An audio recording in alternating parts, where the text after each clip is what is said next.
সুদানের রাজধানী খার্তুমে প্রেসিডেন্ট ভবন পুনর্দখল করেছে দেশটির সেনাবাহিনী।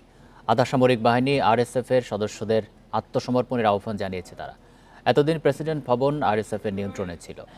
সেনাবাহিনীর মুখপাত্র নাবিল আবদুল্লাহ জানান, প্রেসিডেন্ট বাসভবন দখলের পাশাপাশি বিভিন্ন মন্ত্রণালয়ের নিয়ন্ত্রণ নিয়েছে তারা।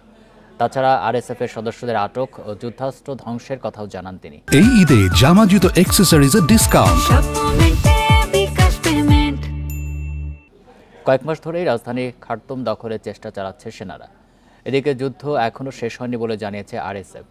ক্ষমতার ভাগাভাগিকে কেন্দ্র করে 2 বছর ধরে সুদানের সেনাবাহিনী ও আধা সামরিক বাহিনীর মধ্যে বিরোধ চলছে।